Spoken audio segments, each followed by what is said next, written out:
कि the people who were involved उनको बरी कर दिया गया है, उस फैसले से हम मुत्तफिक नहीं हैं।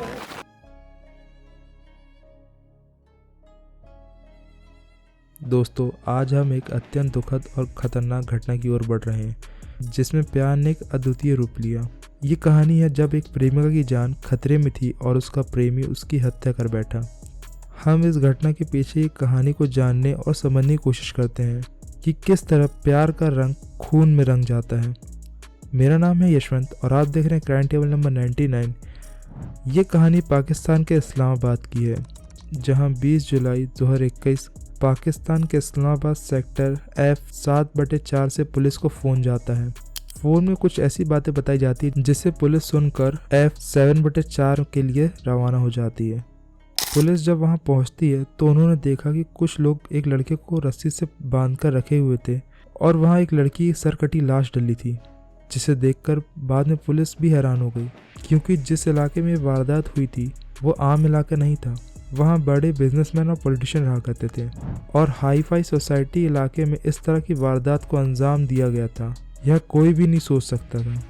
पुलिस ने जब वहाँ के लोगों से पूछताछ करी तो पता चला जिस व्यक्ति को उन्होंने पकड़ कर रखा है उसने उस मासूम लड़की का कत्ल किया था और भागने की कोशिश कर रहा था।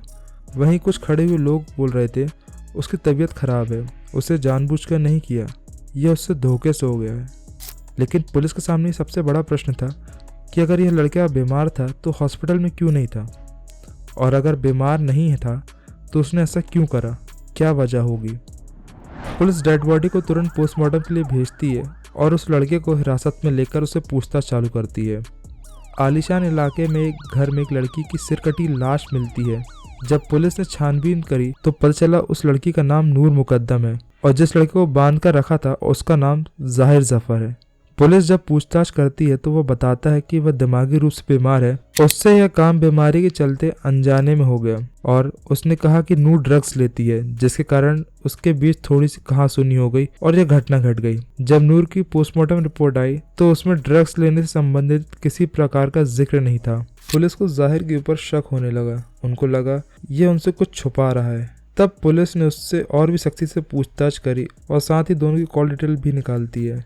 जाहिर की कॉल डिटेल में पाया गया कि वह घटना के कुछ देर पहले ही वो कई बड़े बिजनेसमैन पॉलिटिशियन लोगों से बातचीत किया और साथ ही नूर के परिवार और अपने परिवार के साथ भी बातचीत किया। पुलिस जब उसके पड़ोसी से पूछताछ करती है तब पूछताछ के दौरान जितनी भी इंफॉर्मेशन मिली उसके मुताबिक पुलिस को किसी भी एंगल से यह नहीं लग रहा था कि जाहिर जफर दिमागी रूप से बीमार है, उन्हें वो नॉर्मल लग रहा था। जब उसे सख्ती से पूछताछ किया तो उसने अपने और नूर के बारे में सब कुछ बताया कि किस तरह वह मिले और कहानी की शुरुआत हुई। पाकिस्तानी इस्लामाबाद के पूर्व राजनायिका शौकत मुकद्दम की इकलौती बेटी नूर मुकद्दम 27 साल की थी। दिखने में खूबसूरत और पढ़ाई में भी तेज थी। एक अच्छे परिवार के होने के कारण वो खुले विचारों वाली और हंसमुख स्वभाव की थी। जिस घर में नूर की लाश बरामद होती है वह आलीशान घर एक पाकिस्तानी बिजनेसमैन का था जो अमेरिका में रहा करते थे। नूर के पिता पॉलिटिक्स में होने के कारण उनके काफ़ी अमीर लोगों के साथ उठना बैठना था। एक दिन नूर की फैमिली एक करीबी रिश्तेदार के यहाँ फंक्शन में जाती है, जहाँ जाहिर जफर नाम का एक व्यक्ति नूर से आकर बातचीत करने लगा।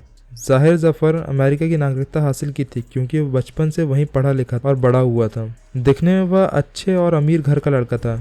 नूर भी उससे नॉर्मल बातचीत करने लगी।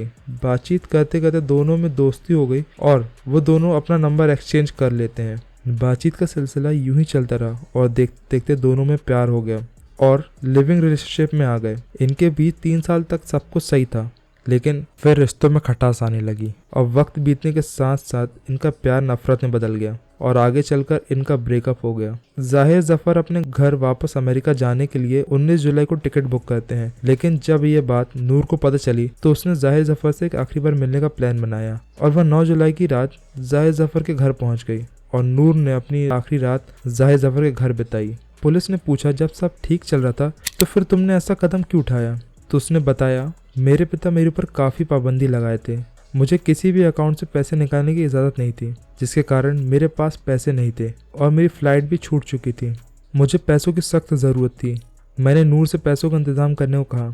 जैसे तैसे नूर ने पैसों का इंतज़ाम किया और जाहिर जफर को दिया, लेकिन शाम के 4:15 में नूर मुकद्दम भागती चिल्लाती हुई टेरेस पे आई और अपनी जान बचाने के लिए ऊपर से नीचे छलांग लगा दी। नीचे ग्रिल से टकराने के कारण उसे काफी चोट आई और जख्मी भी हुई, लेकिन वो अपनी जान बचाने के लिए किसी प्रकार उठती और दरवाजे के साइड भागती है। तभी ऊपर से जाहिर जफर अपने सिक्योरिटी गार्ड से उसे रोकने के लिए कहता है।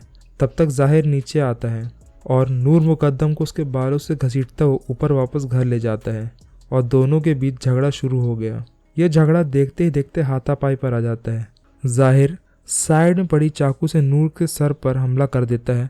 नूर अपनी मदद की गुहार लगाती रही, रहम की भीख मांगती रही, लेकिन जाहिर जफर ने उसकी एक न सुनी और चाकू मारने लगा, जिसके कारण नूर बेहोश होकर जमीन पर गिर गई। लेकिन अभी भी उसकी सांसें चल रही थी। उसके बाद उसने गला दबाकर मारने की कोशिश करी। वो अपनी इंसानियत खो चुका था। नूर के मरने के बाद भी वो उस पर बेरहमी से अनगिनत हमला करता रहा, जब तक कि सिर धड़ से न अलग हो गया हो। कत्ल करने के बाद उसने अपने दोस्तों को अपनी मदद के लिए फ़ोन लगाया और साथ ही उसने अपने परिवार को भी फ़ोन किया। उसकी मां ने डॉक्टर को फ़ोन लगाया जहां उसका ट्रीटमेंट चल रहा था, क्योंकि जाहिर ने एक बार पहले भी अपनी मां के ऊपर हमला किया था और पुलिस ने उसे गिरफ्तार भी किया था। जब तक कि थेरेपी सेंटर की टीम जाहिर के घर पहुंचती, उसके पहले ही सिक्योरिटी गार्ड ने पुलिस को फ़ोन कर दिया और आसपास के लोगों को भी इकट्ठा कर लिया। पुलिस जब जाहिर के घर पहुंचती है, घर के नीचे का गेट अंदर से बंद था, जिसके कारण वह सीढ़ियों के द्वारा ऊपर चढ़ी और जाहिर को पकड़ने की कोशिश करी। लेकिन जाहिर के पास खुद की पिस्तौल थी, जिससे वह पुलिस के ऊपर फायरिंग करने की कोशिश कर रहा था। लेकिन पिस्तौल से वह फायर करता उसके पहले ही पुलिस ने उसे पकड़ लिया और गिरफ्तार कर लिया। साथ ही पुलिस ने जाहिर जफर के माता पिता को भी गिरफ्तार किया। सीसीटीवी फुटेज के सामने आने पर नूर मुकद्दम के इंसाफ की मांग के लिए और गुनहगारों को सजा दिलवाने के लिए लोग जगह जगह पर सड़कों पर आए और आंदोलन शुरू कर दिया। आखिरकार करीबन 7 महीने बाद पाकिस्तान की एक अदालत ने जाहिर जफर को मौत की सजा सुनाई और उसके माता पिता को छोड़ दिया। लेकिन उसके घर के सिक्योरिटी गार्ड को इस मामले में 10 साल की सजा सुनाई गई। उस समय अगर सिक्योरिटी गार्ड नूर की मदद कर देता तो शायद वह जिंदा होती। आपकी इस बारे में क्या राय है, हमें ज़रूर बताएं। हम फिर मिलेंगे नई वीडियो में। तब तक के लिए अपना और अपने परिवार का ध्यान रखें, खुश रहें, सुरक्षित रहें। धन्यवाद।